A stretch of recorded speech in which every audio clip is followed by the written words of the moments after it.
Assalamualaikum warahmatullahi wabarakatuh. Alhamdulillah, wassalatu wassalamu ala rasulillah. Segala puji dan puja kehadirat Allah subhanahu wa ta'ala, juga salawat dan taslim kepada Nabi besar Muhammad sallallahu alaihi wasallam. Lanjutkan pada buku kita, Beginilah Mendidik Anak dalam Islam. Dan kita masih dari bahasan sumber dan pedoman pendidikan Islam. Dan kita akan masuk insya Allah pagi ini ke poin kelima, bersanding dengan orang-orang saleh. Dan ini berlanjut tentunya dari tema atau poin yang sebelumnya, masalah pentingnya ilmu dan ulama. Bagaimana kita duduk di majelis para ulama, belajar, dan juga kita mengkader anak-anak kita untuk bisa menjadi para penuntut ilmu, sehingga mereka pun menjadi ulama. Dan Imam Syafi'i mengingatkan kepada kita dalam statement beliau, aku melihat pemilik ilmu hidupnya mulia, walau dia dilahirkan dari orang tua terhina. Jadi misalnya, na'udzubillah, anak zina misal. Kita bicara sesuatu yang paling buruk adalah anak zina misalnya. Tapi dia tumbuh di lingkungan, di pesantren misalnya, atau di suatu tempat, misalnya rumah anak yatim, atau lingkungan yang mendidik dia secara agama. Misal ada orang yang mengambil dia, membesarkan, atau disekolahkan. Maka tidak berpengaruh status orang tua dia yang tadinya berzina dengan keadaan dia sekarang. Apalagi kalau dia berilmu agama, maka akan mulia. Kata Imam Syafi'i rahimahullah, itu ada statementnya di halaman 169 ya. Kita reviewkan ke belakang. Aku melihat pemilik ilmu hidupnya mulia, walau dia dilahirkan dari orang tua yang terhina. Ia terus-menerus terangkat hingga sampai pada derajat yang tinggi dan mulia. Makin dia sibukkan dirinya pada ilmu, setiap hari sibuk dari ilmu ke ilmu, dari bahasa ini ke bahasa ini, dari bab ini ke bab itu, sampai setiap saat pun derajat dan kemuliaannya bertambah. Makin banyak ilmunya, makin mulia dia. Umat manusia mengikutinya dalam setiap keadaan, laksana pengembala kambing ke sana ke sini diikuti hewan piaraan. Kapan dia sudah sampai pada tingkat alim, maka orang akan butuh fatwanya, menanyakan tentang hukum, mana boleh, mana tidak boleh. Dan apa yang sudah dia keluarkan, dia contohkan, maka akan dicontoh juga bagi masyarakat. Maka Imam Syafi'i menggambarkan dia seperti pengembala domba yang diikuti oleh domba-domba peliharaannya. Maksudnya orang mengikuti dia ke sana sini. Jikalau tanpa ilmu, umat manusia tidak merasa bahagia dan tidak mengenal halal dan haram. Artinya, kalau orang justru sebaliknya tidak mau belajar, maka yang ada adalah kehinaan bagi dia. Nah, ilmu agama ini bukan pilihan, tapi kewajiban. Bapak Ibu duduk di majelis seperti ini bukan pilihan. Bukan bilang kapan saya ada waktu, kalau saya lagi mood, saya lagi mau. Tidak bisa begitu. Mengingat agama itu akan terlihat dan terasa kalau kita menunjukkan kebutuhan kita padanya. Dan agama sangat jauh dan tidak membutuhkan orang-orang yang memang jauh darinya. Kalau kita memang dasarnya tidak mau belajar segala macam, maka kita akan merasa agama itu tidak penting dan jauh dari kita. Sementara dia panduan hidup. Dengan dialah kita tahu mana halal, mana haram. Kita tahu mana makanan, minuman, pakaian, dan segala macam pergaulan, pendapatan yang boleh dan tidak boleh. Dengan agama itu. Harus Bapak Ibu tanamkan dalam dirinya, kita yang butuh dengan ilmu agama ini. Dan bukan agama yang butuh dengan kita. Kita kalau menjauh, ya kita yang rugi. Kita dibutuhkan oleh siapapun. Seperti itulah. Tanamkan ini sehingga tidak ada opsi dalam diri kita, oh saya kalau lagi nggak mood, lagi nggak mau, nggak usah lah. Tidak. Menuntut ilmu harus segera meluangkan waktunya datang, belajar. Bahkan pepatah mengatakan, atau seorang penyair mengatakan, ilmu itu kalau kau berikan seluruh waktumu, 24 jam sehari, dan 60 tahun misalnya hidup, dia tidak akan memberikan dari dirinya kecuali setengahnya saja. Apalagi kalau dasarnya orang malas, nggak mau belajar sama sekali. Seminggu sekali aja kurang. Saya pernah jelaskan Imam Nawawi rahimahullah, sampai belum 40 tahun, tapi karya tulisnya banyak sekali, dan sampai sekarang ratusan tahun setelah beliau meninggal, tetap tersebar di mana-mana tulisannya. Kenal sekali. Imam Nawawi rahimahullah. Maka beliau sampai tidak menikah gara-gara ingin sibuk dengan menuntut ilmu. Satu hari dia belajar 13 kitab dari 13 guru. Bagaimana membagi waktu itu luar biasa. Tapi mereka saking cintanya dengan ilmu itu. Ingat kata ulama, ilmu itu lebih kita butuhkan daripada makanan di saat lapar, minuman pada saat haus, dan tempat istirahat atau tempat tidur pada saat kita capek dan ngantuk. Karena dengan ilmu agama kita jadi tahu sebelum makan, makanan mana yang boleh dan tidak boleh. Sebelum minum, minuman mana yang boleh dan tidak boleh. Sebelum istirahat, tempat tidur mana yang boleh dan tidak boleh. Semuanya itu dipandu oleh agama. Juga beliau mengatakan, Imam Syafi'i rahimahullah di statement yang lain, di antara keutamaan ilmu kepada orang yang menuntutnya, semua umat manusia dijadikan sebagai pelayannya.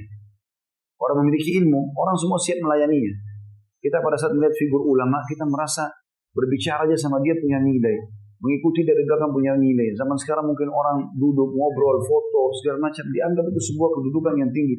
Padahal sebenarnya tidak ada apa-apa, sesuatu yang biasa saja. Tetapi subhanallah, kata Imam Syafi'i, ini zaman dulu beliau sudah bicara. Di antara keutamaan ilmu kepada orang yang menuntutnya, semua umat manusia dijadikan sebagai pelayannya. Maksudnya, coba melayani dia. Wajib menjaga ilmu laksana orang menjaga harga diri dan kehormatannya. Oleh karena itu, supaya kita mulia, maka wajib menjaga ilmu itu. Sering hadir, hafalkan, amalkan. Sebagaimana kita wajib dalam Islam menjaga harga diri dan kehormatan kita. Tidak boleh kita sembarangan merusak nama kita. Siapa yang mengemban ilmu kemudian dia titipkan kepada selain ahlinya, karena kebodohannya dia akan menzaliminya. Dalam arti kata, siapa yang menuntut ilmu kemudian dia mengajarkan kepada orang-orang yang salah, maksudnya orang yang tidak mau dengar ceramahnya, tidak mau duduk di majelis ilmu, ya salah, ditinggalkan dia. Tapi dia harus mengajar kepada orang yang mau dengar. Ya. Makanya dengan dibuka majelis ilmu seperti ini misalnya, dan orang mau datang mendengarkan, berarti memang kemauan dia sendiri. Dia merasa butuh dengan agama itu. Disitulah ilmu akan bermanfaat. Tapi kapan ilmu itu dianggap remeh, dipaksa. Kantor ini punya pengajian, Ustadz Fulan harus datang, kalau tidak kena denda, terpaksa mereka. Orang seperti ini percuma diajarkan, karena belum tentu dia mau. Kalau orang tidak mau, teman-teman dasarnya menolak, maka yang terjadi adalah guru itu dalam majelis mencari-cari kesalahan pengajarnya dan segala macam hal. Hanya merusak keimanan dia. Juga dalam statement lain beliau mengatakan, wahai saudaraku, ilmu tidak akan diraih kecuali dengan 6 syarat, kata Imam Syafi'i. Dan aku ceritakan rinciannya di bawah ini. Setiap ilmu selain Al-Quran akan menyibukkan diri kecuali ilmu hadis dan fikih dalam beragama. Jadi maksudnya, kita baca dulu 6 syarat tadi. Cerdas maksudnya. Saya ulangi kembali ya. Wahai saudaraku, ilmu tidak akan diraih kecuali dengan 6 syarat, kata Imam Syafi'i, dan aku akan ceritakan rinciannya di bawah ini. Yang pertama, cerdas.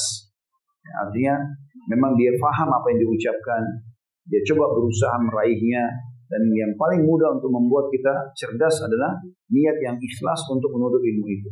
Nanti Allah mudahkan kecerdasan itu datang. Kita paham dan mau mengamalkan. Kemudian perhatian yang tinggi. Ada orang ada dalam majelis ilmu sibuk, bawa buku, bawa kertas, bawa pulpen, tulis, dengarin, apa segala macam, pulang ke rumah diulangi. Apa yang telah terekam misalnya kayak kita sekarang di media sudah ada, Masya Allah. Maka itu perhatian yang tinggi. Jadi bukan hanya sekedar datang, duduk, masuk telinga kanan, keluar telinga kiri, enggak. Ilmu akan diraih dengan perhatian tinggi. Memang kita peduli. Kemudian yang ketiga, sungguh-sungguh. Benar-benar mau belajar. Yang keempat, bekal. Maksud bekal adalah tadi misalnya kita beli bukunya, kita beli pulpen, bekal. Maksud dalam bekal juga waktu yang diluangkan, ya, harta yang diinfakkan. Nah, menuntut ilmu juga butuh harta yang diinfakkan. Seperti misalnya teman-teman bisa beli buku ini. Baik, ada hal yang lebih besar lagi.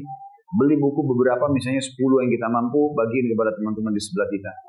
Itu kan betul-betul dia ingin memiliki bekal yang banyak, dan teman-temannya juga punya bekal, akhirnya dia panen pahala mereka. Kemudian bergandeng dengan guru. Artinya selalu guru itu ada di mana, dia ikuti pengajiannya. Dia ikuti perkembangan. Gitu kan. Yang terakhir adalah panjangnya masa. Tidak ada orang menuntut ilmu itu sekali, 2 kali. Tidak mungkin itu. Kalau tidak salah kita menyelesaikan buku Mahkota Pengantin 1, kita bahas masalah rumah tangga 2 tahun lebih ya. Kalau kita masuk lagi ke sini, ini sudah berjalan hampir setahun. Buku kita bahas ini. Masa itu butuh waktu untuk menuntut ilmu. Makin panjang waktu dihabiskan untuk menuntut ilmu, maka makin banyak manfaat yang diambil. Juga beliau mengatakan, Imam Syafi'i pasti statementnya, tapi dari dalam nasihat yang lain ya. Beliau mengatakan setiap ilmu selain Al-Quran akan menyibukkan diri kecuali ilmu hadis dan fikih dalam beragama. Maksudnya kalau kita belajar Al-Quran, belajar hadis, belajar fikih, ini kesibukan kita padanya bermanfaat. Karena kita jadi tahu apa yang harus kita lakukan pada saat interaksi di dunia ini, baik untuk kebutuhan kita pribadi atau interaksi dengan manusia, juga hubungan kita dengan Tuhan kita. Selain daripada ini, ilmu-ilmu umum, kata beliau, justru bisa menyibukkan diri pada hal-hal yang tidak bermanfaat. Maksudnya, sibuk hanya sekedar cari duit saja. Sekarang kejar sarjana jurusan umum. Tujuannya hanya cari kerja, jadi pegawai orang, selesai. Umumnya seperti itu. Tentu bukan tidak boleh ya, boleh saja. Tetapi yang beliau ingin dipesankan adalah, jangan lupa ilmu agama dahulukan dari ilmu umummu itu.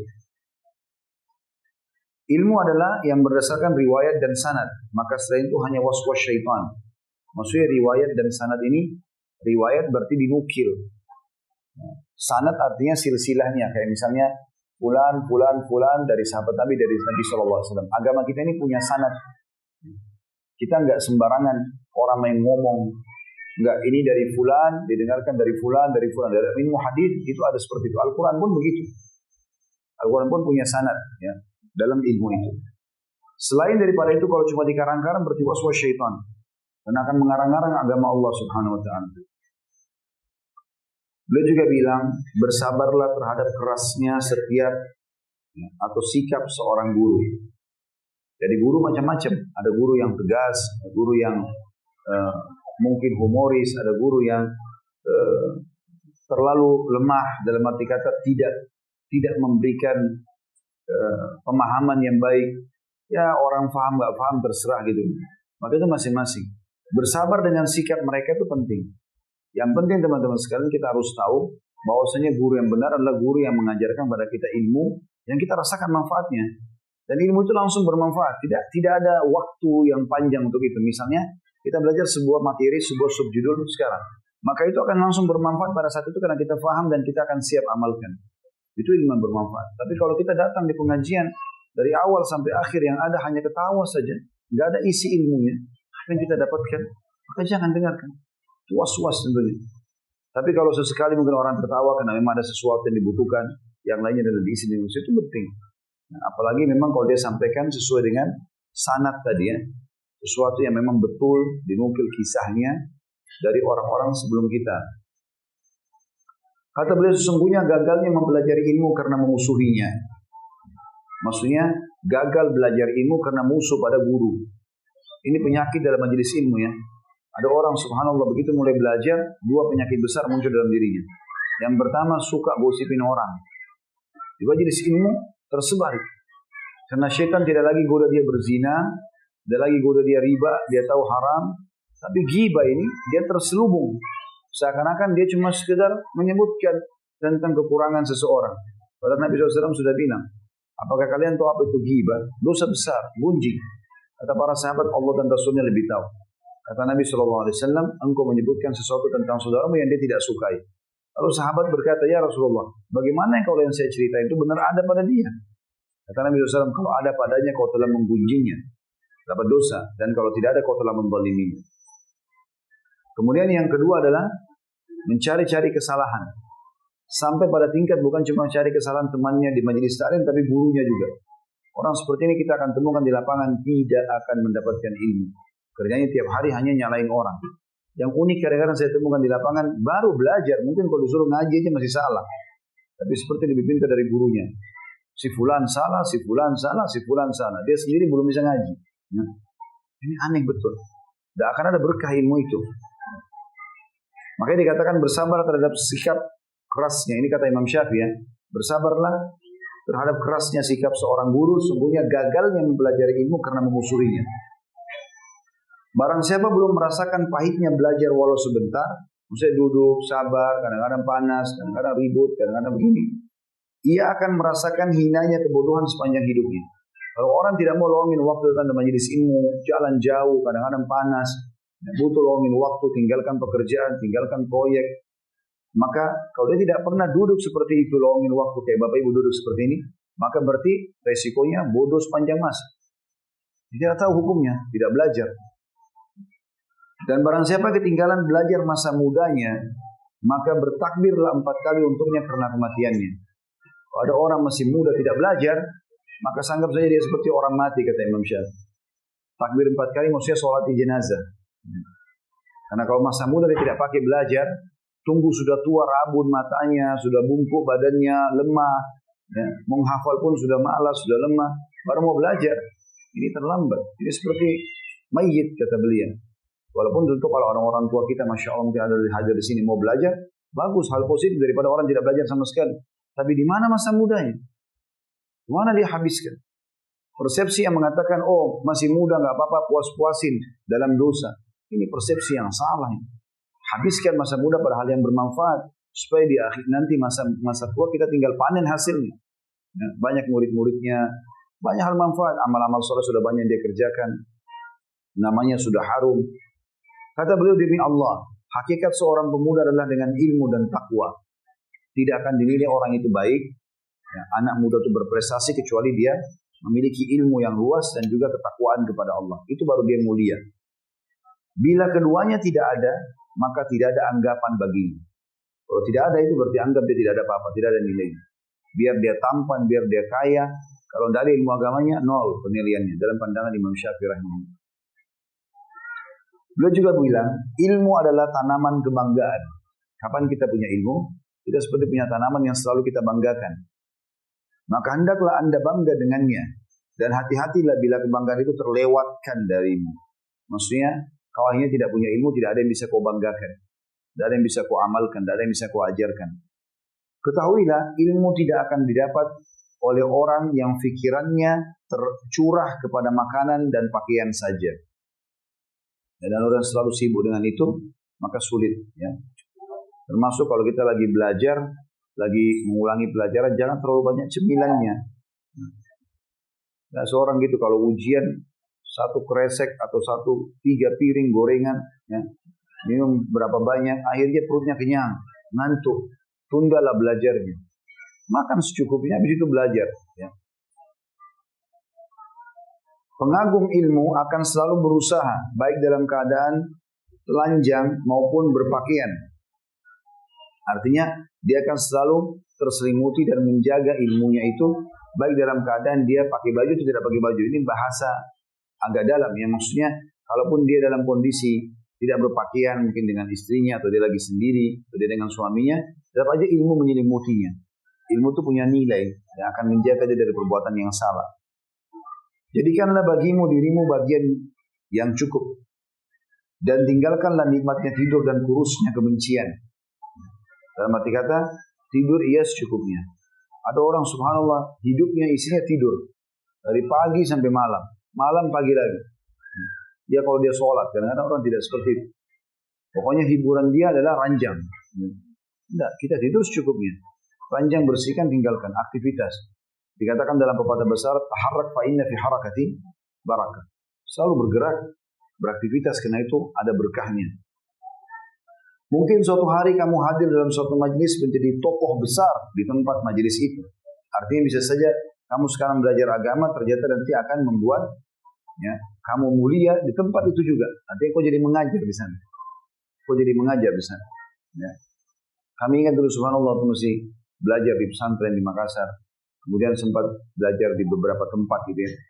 Subhanallah sekarang saya kembali, saya bisa mengajar di tempat itu.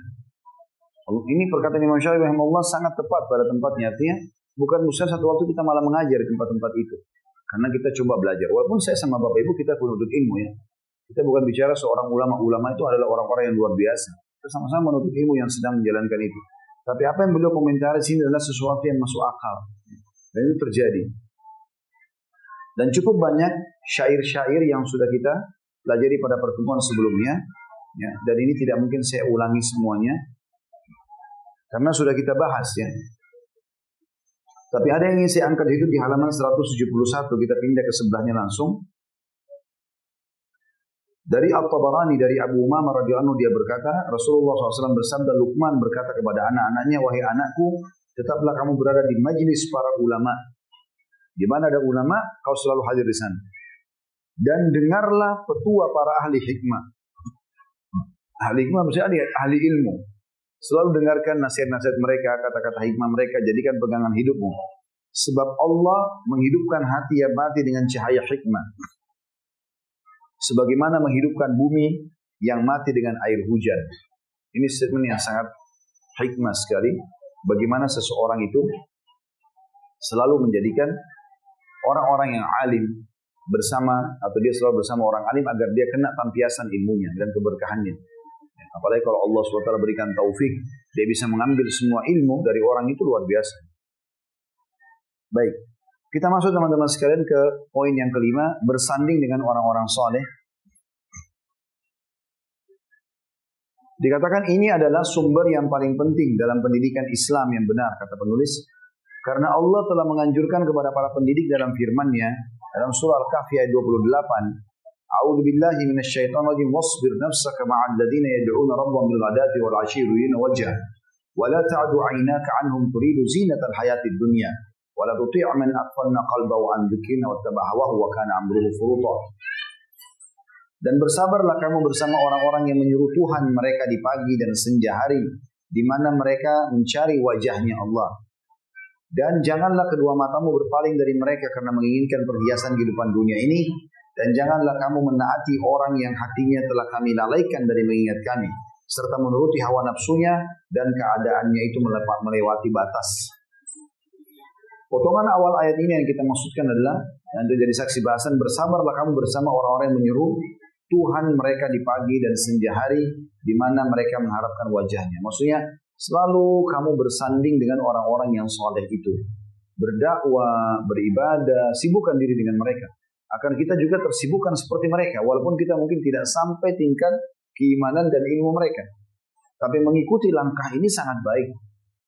Ini firman Allah Subhanahu wa Ta'ala.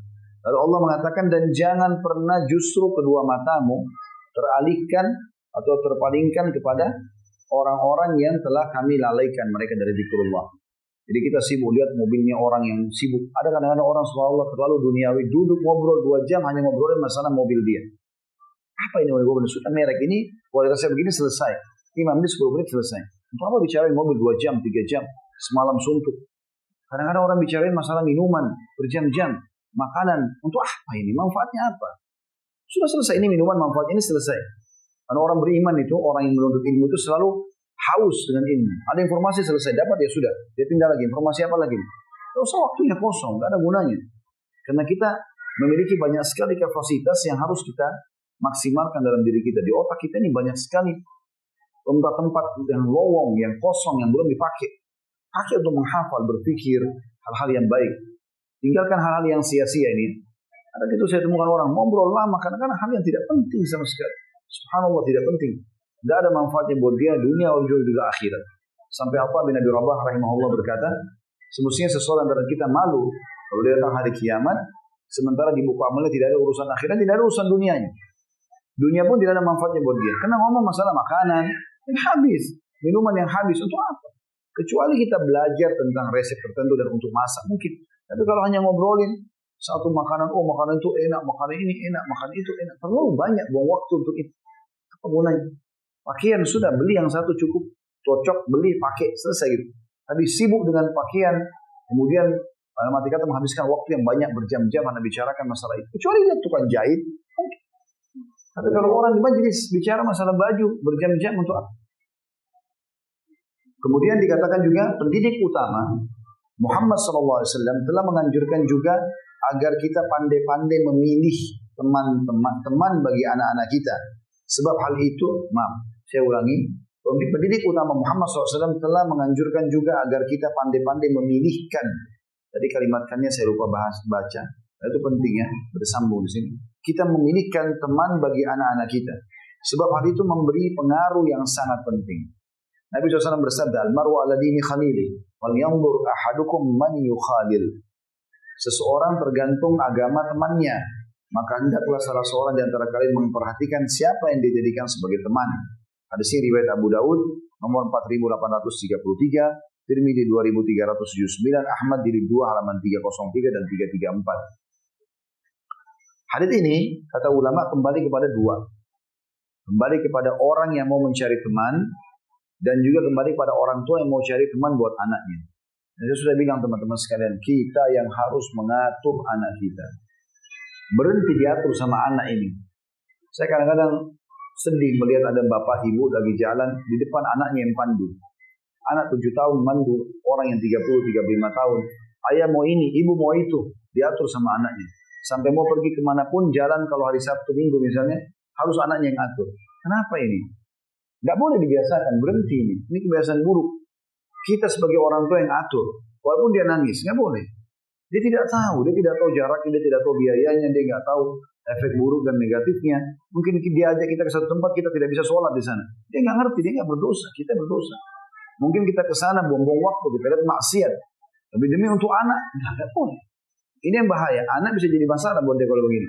Enggak, kita yang atur. Nanti kalau perlu anak yang sering tanya, ibu ayah kita mau kemana? Kita ke sini nak. Oh saya mau ke sini, nggak bisa. Ikut ayah sama ibu. Biasakan.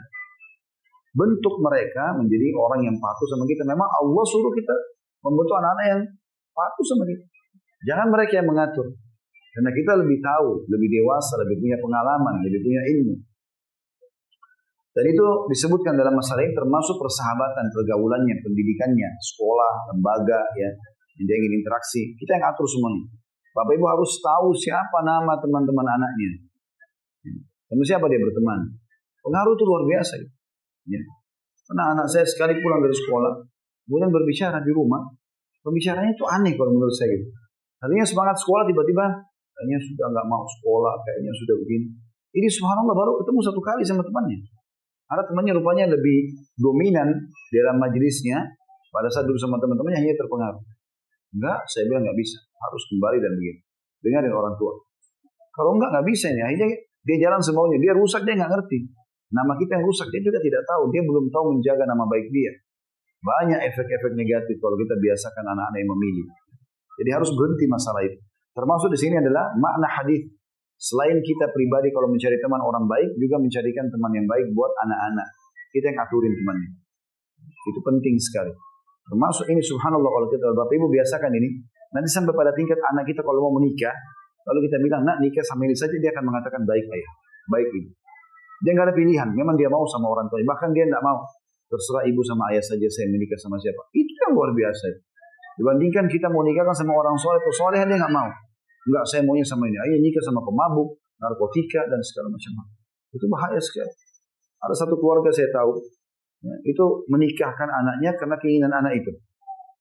Begitu diikuti menikah. Ternyata berjalan cuma 1 bulan baik. Setelah itu ketahuan laki-laki itu narkotika lah, masalah lah. Ayah orang tuanya menyesal, ayah sampai diceraikan, segala macam hal. Diceraikan. Malulah orang tuanya. Anak ini tidak terlalu pikir. Dia masih belum sampai pada tingkat, oh iya, kita harus jaga nama baik ya. Bagi dia saya nggak cocok, selesai. Efek negatif nggak dipikirin. Orang tua yang mikirin masalah itu. Jadi beban. Ini bisa membuka pintu durhaka kalau tidak ada udurnya. Juga hadis yang selanjutnya Abu Musa al-Asy'ari radhiyallahu anhu berkata Rasulullah SAW bersabda, "Innama mathalul jalisis salih wal jalisis su kahamilil miski wa nafikhil kir. Fahamilul misk imma an yuhdiyaka wa imma an tabta'a minhu wa imma an tajida minhu rihan tayyibah wa nafikhul kir imma an yuhriqa thiyabak wa imma an tajida rihan mumtinah."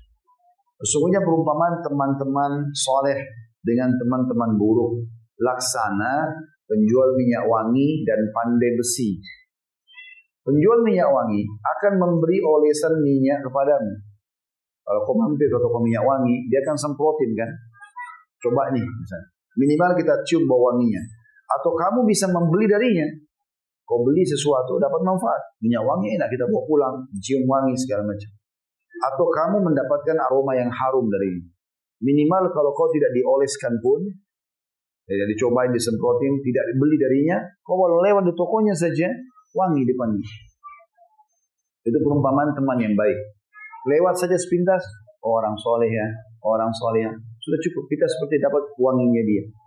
Kalau kita berteman sama dia, maka seperti kita sedang ya, diberikan sesuatu sama dia. Nasihat ke apa, ya, sudah diteskan minyak wangi.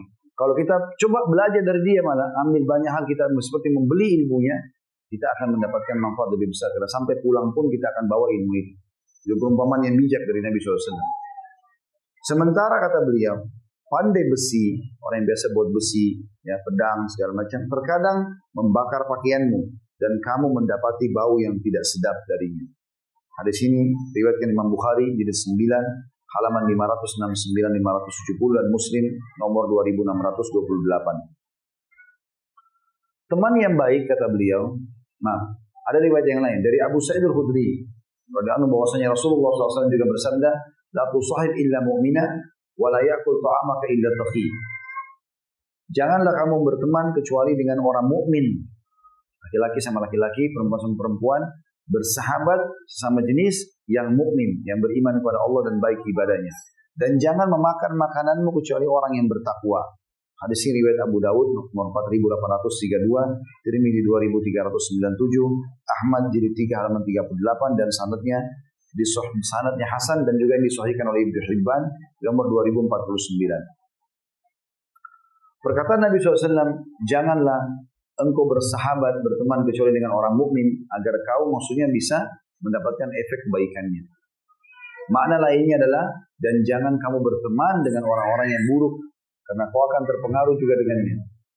Kemudian makna jangan memakan makananmu kecuali orang yang bertakwa. Artinya biasanya kita kasih makanan orang kan itu karena ada persahabatan ya traktir makan, jalan sama-sama. Jangan pernah menjadi temanmu jalan makan bersama kecuali orang-orang bertakwa. Karena kalau orang bertakwa, kita berikan makan, misalnya kita traktir, dia makin kuat beribadah, kita panen pahala dia. Tapi kalau ahli maksiat, kalau kita berikan makan, lalu dia tambah kuat bermaksiat, kita panen dosanya. Kata beliau, teman yang baik merupakan nikmat yang agung, yang soleh maksudnya, sebab dia akan selalu mengingatkanmu kepada Allah ketika alpa, membantumu ketika sedang berzikir, menolongmu ketika kamu butuh, memberimu ketika kamu meminta. Apabila kau ingin mengenali jati diri dan akhlak seseorang, maka lihatlah kepada teman-temannya. Jika teman-temannya orang baik, maka dia telah mendapatkan kebaikan yang sangat banyak. Dan bila mana mereka adalah orang-orang buruk, maka dia akan terpengaruh dengan keburukan teman-temannya. Sebab setiap manusia selalu condong kepada teman gaulnya. Abu Hurairah menyampaikan sebuah riwayat radhiyallahu anhu, dia berkata Nabi SAW bersabda berhubungan dengan tadi paragraf itu ya, bahwasanya kita bisa menilai orang dengan teman-teman bergaulnya. Walaupun dia kelihatan baik, kalau teman-teman jalannya semua buruk berarti dia buruk. Begitu tolak ukurnya. Nah, tidak mungkin dia mau berteman sama mereka kecuali dia sama dengan mereka. Dan kalau dia berteman sama orang-orang baik berarti dia juga orang baik. Walaupun ada kekurangan dari dia gitu. Nah, dia mau coba memperbaiki diri dia. Kata Nabi SAW berhubungan dengan masalah itu, an-nasu ma'adinu kama'adin zahabi wal fiddah. Khiyaruhum fil jahiliyati khiyaruhum fil islami idza faqihu. Wal arwahu junudun mujannada. Fama ta'arafa minhu atalab, wa ma tanakara minhu akhtalab. Manusia itu ibarat barang tambang, sebagaimana barang tambangnya emas dan perak. Yang terbaik di antara mereka pada masa jahiliyah, zaman jahiliyah akan menjadi yang terbaik dalam Islam bila mereka faham agama. Dan ruh-ruh adalah pasukan-pasukan yang disusun. Bila saling mengenal, maka saling rukun. Dan bila saling mengingkari, maka saling berselisih. Hadis ini diriwayatkan oleh Bukhari di jilid 6 halaman 263 dan Muslim nomor 2638. Artinya, kalau kita mau tahu diri kita baik atau tidak, lihat kecenderungan kita bersahabat sama siapa. Kalau kita cenderung suka dengan orang baik, orang soleh dan soleha, berarti sudah ada potensi kebaikan dalam diri kita. Tapi kalau kita lebih suka bertemu dengan orang-orang yang buruk, fasik, maka berarti kita buruk. Begitu tolak ukurnya. Karena memang kecenderungan jiwa itu ada. Dalam hadis ini dijelaskan, kalau jiwa itu baik, dia akan cenderung dengan kebaikan. Jiwa itu buruk, dia akan cenderung dengan keburukan. Bapak Ibu bisa nilai dirinya sendiri. Kalau kita ada cenderung dengan orang buruk, berarti kita harus segera minta tolong kepada Allah, ditinggalkan dari mereka, dijauhkan, kemudian kita beralih kepada orang-orang yang baik. Mirip sebenarnya dengan makanan yang enak, nikmat, wangi, dengan makanan yang busuk. Kalau kita cenderung memakan yang busuk, berarti jiwa kita gak baik. Gitu. Kok bisa mau makan yang racun? Udah rusak. Tapi kalau jiwa kita masih mau makan yang baik, maka berarti kita baik. Seperti itu. Kita mau kesehatan. Gambarannya seperti itu. Kemudian dikatakan oleh penulis sini, Ibnu Abdissalam berkata, yang dimaksud saling ta'aruf atau saling kenal dan tanakur, saling mengingkari dalam hadis. Kalau jiwa itu sama-sama baik, pasti mereka akan saling berkumpul, dan kalau mereka tidak cocok atau saling mengingkari maka akan berpisah. Adalah kesamaan dan perbedaan dalam karakter dan sifat. Sebab seseorang bila berbeda sifat akan saling berbeda dan tidak bisa bertemu. Sesuatu yang tidak diketahui akan diingkari karena tidak ada pengetahuan. maka ini bagian dari ungkapan majaz tashbih, atau sesuatu yang tidak selaras mirip dengan sesuatu yang tidak diketahui, dan yang selaras mirip dengan yang diketahui. Ibnu Jauzi berkata atau berkomentar tentang hadis di atas, bahwa barang siapa yang timbul kebencian dalam hati terhadap orang baik dan orang soleh, hendaklah dia mencari sumber penyebabnya, lalu berusaha untuk melenyapkannya dan mengikis habis sifat tersebut atau sebaliknya. Artinya, kalau tiba-tiba teman-teman kita benci dengan seseorang yang soleh, Anda tanya, kenapa kita benci dia? Was-was syaitan pas, nggak mungkin. Orang itu dekatkan diri kepada Allah, tiap hari dia ibadah kepada Allah, kita benci, aneh. Jadi, apalagi kalau dasarnya kita dinasihati oleh orang, lalu kita nggak mau terima. Atau orang begitu, subhanallah, dinasihatin, kamu salah begini, akhi, ukhti, baik lagi. Dia merasa dihina, padahal sedang dinasihati. Lalu kemudian dia sengaja mencari-cari kesalahan orang. Ini masalah. Aneh ini. Makanya dikatakan dalam pepatah, ini tentu disebutkan di waktu-waktu kita ya, belum lama. Statement para orang-orang hikmah mengatakan, kalau ada orang yang sedang mengingatkanmu tentang satu kesalahannya, maka jangan jadikan dirimu seperti orang yang sedang terganggu dengan jam beker yang membangkang di pagi hari sehingga dia merusaknya. Tapi orang yang bijak justru dia jadikan jam beker sebagai tempat dia berterima kasih, karena jam beker itu telah membangunkan dia untuk beraktivitas. Ada orang begitu kan? Kalau dinasihatin, ada orang terima, oh iya ini peringatan. Walaupun pahit buat dia. Oh ini pasti baik buat saya, karena memang ternyata saya salah. Ada orang tidak. Begitu dia dinasihatin karena dia salah, dia pakai uang yang salah kah, dia melakukan perbuatan yang salah kah, atau apa saja, dia malah marah. Malah merasa terhina. Lalu kemudian dia coba cari kesalahan yang lain. Ini keburukan di atas keburukan. Bahasa bahasa Arab mengatakan al-khasyafat wa su'akila. Khasyaf itu kurma yang kering dan rusak. Su'akila dan keburukan timbangan. Jadi orang Arab menggunakan istilah ini kalau ada dua keburukan berkumpul. Misalnya ada penjual kurma, udah kurmanya jelek, timbangannya kurang lagi. Itu diistilahkan itu. Khasyafat wa su'akila. Sudah kurma buruk, timbanganmu lagi buruk. Ini ditarik kepada semua aktivitas. Ada orang begitu semua, sudah akhlaknya buruk, tidak punya kedudukan juga di masyarakat. Terus kemudian sengaja juga melakukan perbuatan yang salah. Makin memburukkan diri dia. Makin memburukkan diri dia. Selanjutnya, Ibnu Jauzi berkata, dari tentang hadis di atasnya, sudah kita bahas itu. Abu Musa al-Asy'ari radhiyallahu anhu berkata, Rasulullah SAW bersabda, "Maru ma'a man ahabba." Seseorang akan bersama siapa yang dia cintai. Hadis ini diriwayatkan oleh Bukhari di jilid 10 halaman 462 dan Muslim nomor 2641. Apabila seorang anak, kata beliau, lain daripada hadis di atas, diarahkan agar mencintai Allah dan Rasulnya, maka dia akan bersama Allah dan Rasulnya. Karena kan kata Nabi SAW, seseorang sesuai dengan atau akan bersama dengan siapa yang dia cintai. Kalau kita sebagai orang tua sudah menanamkan dalam diri kita cinta kepada Allah dan Rasulnya, mendahulukan semua dari pilihan-pilihan kita pribadi, itu juga kita tanamkan pada anak-anak. Kata beliau, apabila seorang anak diarahkan agar mencintai Allah dan Rasulnya, maka dia akan bersama Allah dan Rasul. Tapi bila dia menjadi pecinta pemain sepak bola, seniman, penyanyi, atau orang fasik atau kafir, maka dia bersama mereka. Siapa yang senang menyerupai orang-orang kafir, maka akan bersama mereka. Sementara siapa yang mencintai orang-orang saleh, maka dia akan bersama mereka dan selaras dalam sifat dan karakter. Dalam pepatah bahasa Arab dikatakan, jangan bertanya tentang seseorang kepada dirinya, tapi tanyalah kepada temannya, karena setiap orang selalu mengikuti temannya. Apabila kamu berteman dengan seseorang, maka bertemanlah dengan yang terbaik, dan jangan berteman dengan yang celaka, sehingga dia akan mencelakakanmu. Saya pernah kasih contoh itu. Kalau antum di kantor berteman dengan orang yang berprestasi, tadinya masuk sebagai pegawai biasa, sekarang sudah jadi manajer atau GM atau apa saja jabatannya, maka dia berhasil. Misalnya dalam 2-3 tahun kita kalau berteman sama dia, tanyakan kiat-kiat suksesnya, kita akan bersama dengan dia. Tapi kalau kita berteman dengan teman kantor yang suka bolos, malas, kerjaan tidak selesai, surat-surat peringatan SP-nya datang dianggap remeh, maka kita akan bersama dengan mereka, kita anggap remeh. Kita berteman sama orang-orang yang pintar di sekolah, kita akan sama dengan mereka pintar. Kita berteman dengan orang-orang yang malas, kita akan malas bersama mereka. Ada orang subhanallah, temannya tidak lulus juga dia. Saya pernah bertemu dengan seseorang, prestasinya Masya Allah dalam pendidikan. Di sebuah kampus. Kemudian 1-2 tahun kemudian jadi buruk. Saya sempat tanya, bagaimana prestasi sekolahnya? Kok bisa dari itu naik turun? Dia bilang setelah berteman sama orang-orang ini Ustaz. Dia tunjuk teman-temannya ada situ. Mereka sambil tertawa sebenarnya. Tapi bagi saya jawaban itu mungkin dari lubuk hatinya.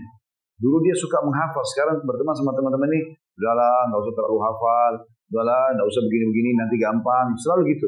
Kalau teman-teman yang begini menganggap remeh, jangan diajak sebagai teman. Tapi kalau ada orang yang serius, kita bicara sesuatu, oh ya benar tuh, jangan, oh ya benar tuh, harus begini, itu positif. Tapi kapan ada teman kita selalu anggap remeh, sudahlah nggak apa-apa, sudahlah, padahal bahaya, nggak boleh. Jangan. Jadi kita harus hati-hati dengan masalah seperti ini. Kembali statement yang disampaikan oleh Imam Syafi'i rahimahullah, saya mencintai orang-orang saleh walau aku tidak seperti mereka agar aku mendapatkan syafaat dari mereka. Jadi aku berteman sama orang saleh walaupun aku belum sampai pada level mereka, sebab aku yakin dengan itu pertolongan mereka akan datang kepadaku. Jadi saya mengingatkan, menasihati, dan di akhirat bisa menolong di timbangan amal, menyelamatkan dari neraka karena orang-orang saleh punya syafaat. Aku benci terhadap orang yang dagangannya maksiat walau kami sama dalam barang dagangan. Artinya aku coba tanamkan dalam diriku, kalaupun ada orang berbuat maksiat, aku pun berbuat maksiat, aku benci sama maksiat itu. Karena sebenarnya itu perbuatan salah. Ada orang begitu. Mungkin dia merokok, tapi dia benci rokok itu dan dia berusaha meninggalkan, dan dia tidak mau anaknya menciumnya. Dia nggak mau anaknya melihat. Dia pergi ke teras jauh, dia pergi kemana. Saya pernah lihat ada seorang bapak begitu. Saya tanya kenapa? Saya nggak mau anak-anak melihat. Saya tahu ini salah. Itu masih mending gitu loh. Dibanding, dan dia memang benci perbuatan itu sehingga dia tidak mau. Ada orang tidak. Depan anaknya, depan istrinya.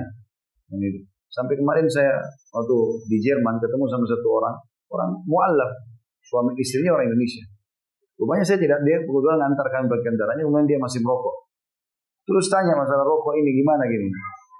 Saya berikan sebuah statement membuat dia berpikir gitu. Saya sempat bilang, kalau seandainya Anda menganggap rokok ini baik, coba berikan kepada istri dan anak. Mau nggak? Beli 3 bungkus bagi-bagi. Anak kasih juga. Bisa seperti kalau kita beli permen, beli es krim. Nggak mau. Kata nggak mau itu satu hal fitrah sebenarnya menganggap tidak baik.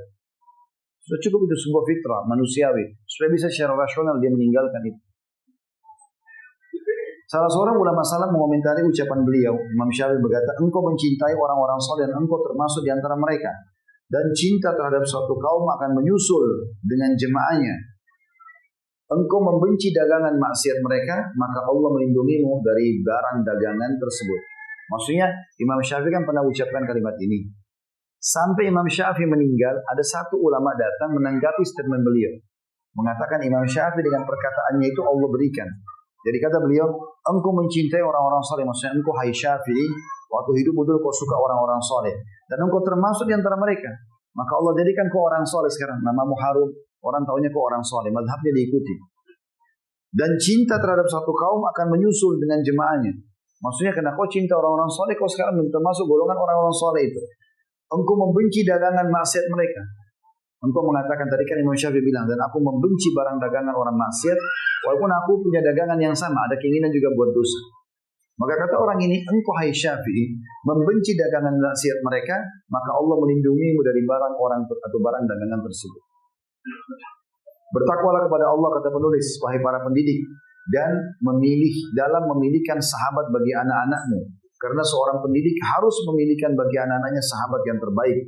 Seperti memilihkan jenis makanan dan pakaian yang terbaik dan terindah. Jadi paragraf ini yang selalu saya bilang ya, jangan kasih anak-anak milih, jangan kasih anak-anak milih makanan, minuman, pakaian bapak ibu yang pilih.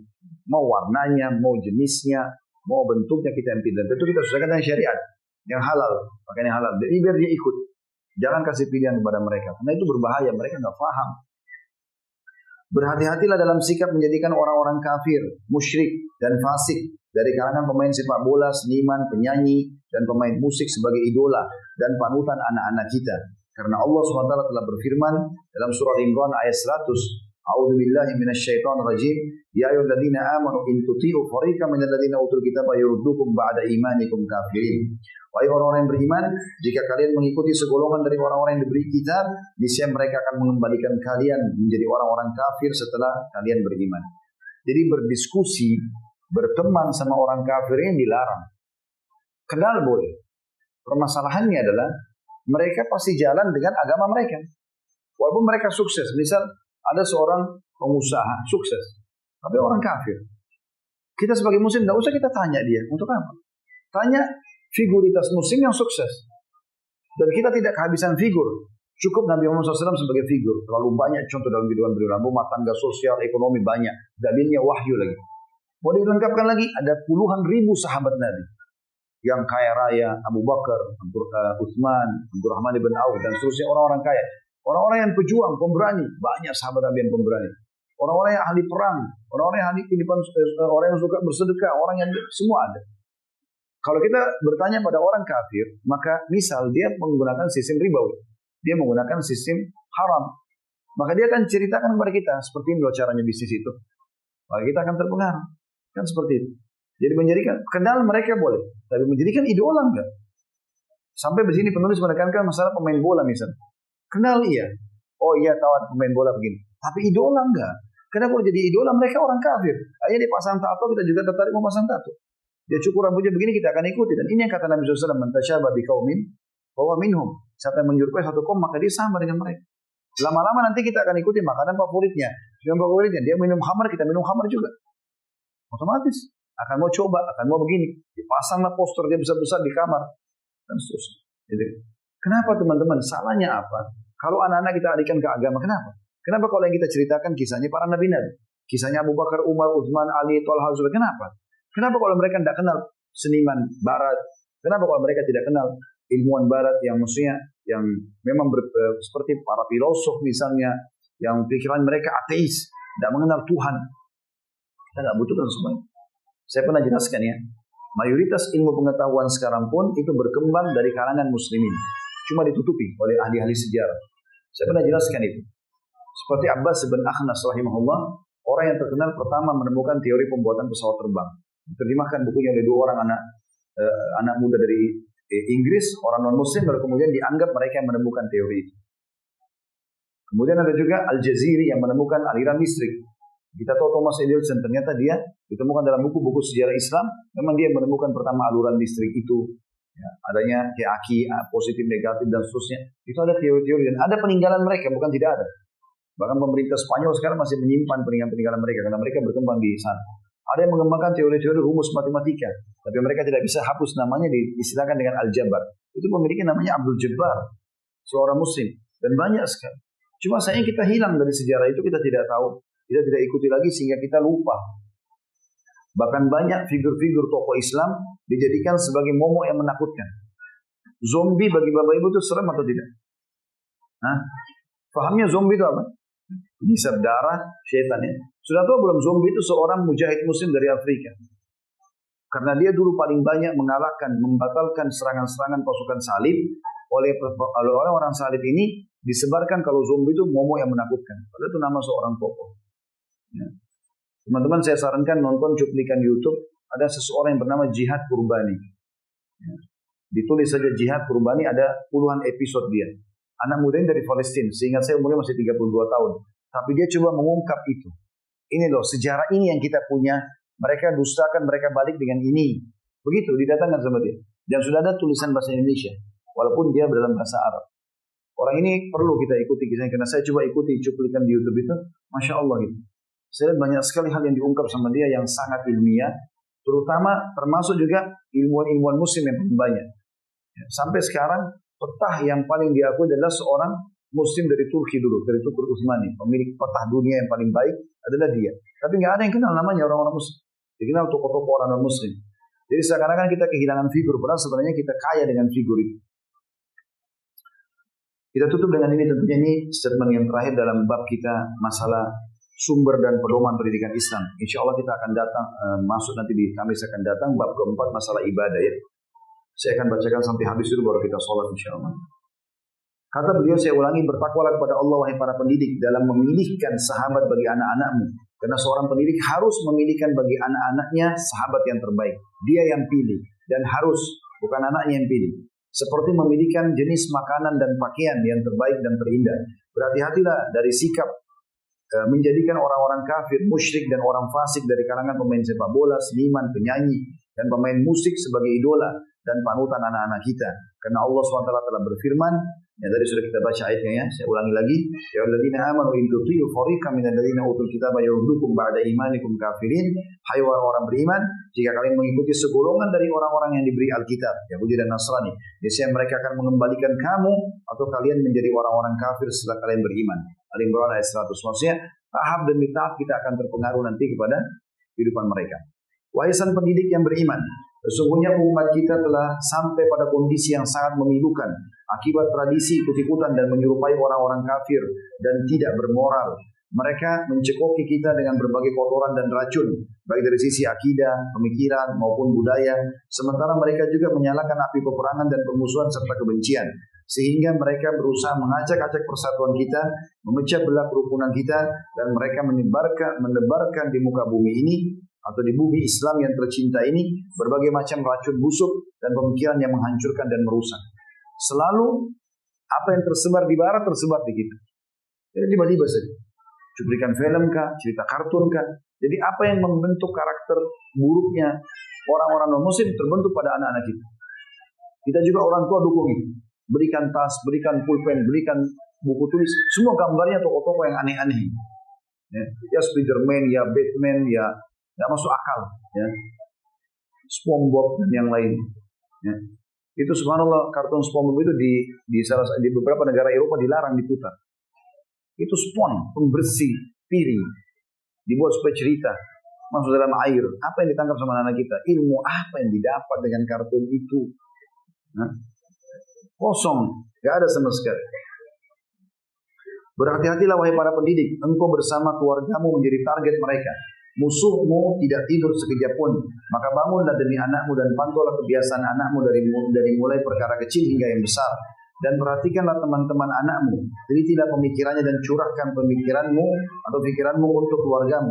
Serta ajaklah masuk terus berpegang teguh dan komitmen terhadap agama Allah. Jagalah mereka dari keburukan dan azab neraka, sebagaimana engkau menjaga dirimu darinya.